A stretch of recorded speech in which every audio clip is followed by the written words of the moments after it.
معروف ذاکر اور عالم دین علامہ طالب جوہری کی کراچی میں نماز جنازہ ادا۔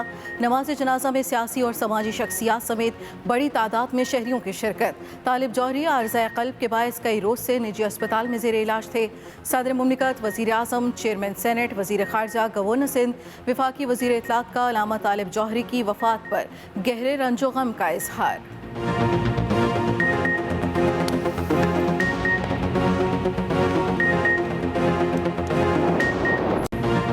ملک بھر میں کورونا کے وار پر وار، ایک دن میں مزید 89 افراد جاں بحق، اموات 3590 ہو گئی، 4471 نئے کیسز رپورٹ۔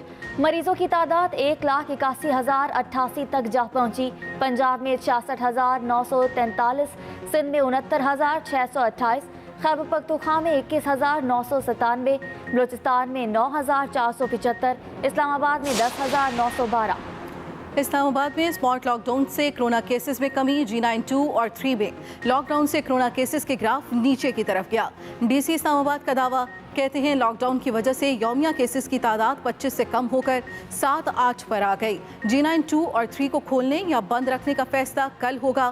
دونوں سیکٹروں کی 600 کرونا ٹیسٹوں کی رپورٹس ملنے پر فیصلہ ہوگا۔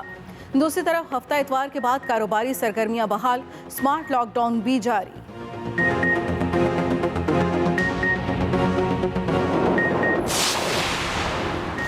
وزیر اعظم عمران خان نے کورونا صورتحال سے متعلق اجلاس آج طلب کر لیا۔ وفاقی وزیر اسد عمر NCOC کے اعداد و شمار پر بریفنگ دیں گے۔ چیئرمین NDMA معاون خصوصی برائے صحت اسپتالوں طبی آلات سے متعلق آگاہ کریں گے۔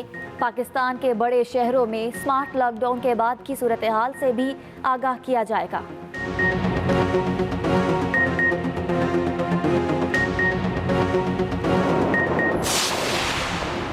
کرونا وائرس از خود نوٹس کیس، سندھ حکومت نے رپورٹ سپریم کورٹ میں جمع کرا دی۔ رپورٹ کے مطابق سندھ میں کرونا کی وجہ سے شرح اموات 1.5% ہے۔ اقدامات کے سبب کرونا مریضوں کی ریکوری 49% سے بڑھ کر 49.6% ہو گئی۔ 21 لیبارٹریز میں روزانہ 11,000 سے زائد ٹیسٹ کیے جا رہے ہیں۔ سینیٹری ورکرز کو PPEs کی فراہمی کے لیے بجٹ میں فنڈ مختص کرنے کی ہدایات جاری کر دی گئی ہیں۔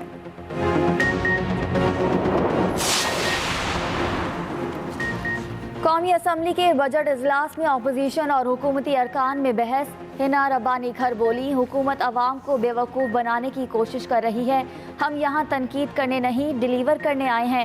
برجیش طاہر کی حکومت پر چڑھائی، کہا اس سال پیش کیا گیا بجٹ الفاظ کا گورکھ دھندا ہے۔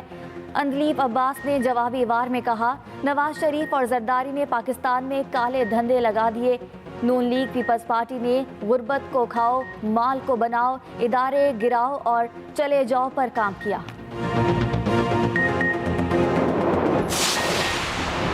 وزیر اعلیٰ پنجاب سردار عثمان بزدار سے اسپیکر پنجاب اسمبلی چوہدری پرویز الہی کی ملاقات۔ بجٹ سیشن، سیاسی صورتحال اور کرونا صورتحال پر تبادلہ خیال۔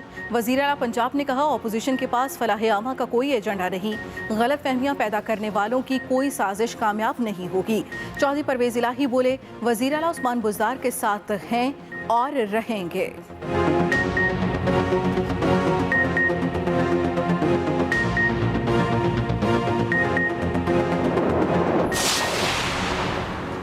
جسٹس فائز عیسیٰ ریفرنس میں سپریم کورٹ کا فیصلہ FBR کو موصول۔ صدر، وزیر اعظم، وزارت قانون اور اٹارنی جنرل آفس کو بھی فیصلے کی نقل مل گئی۔ FBR کو ایک ہفتے میں جسٹس فائز عیسیٰ کے اہل خانہ کو نوٹس جاری کرنے کا حکم۔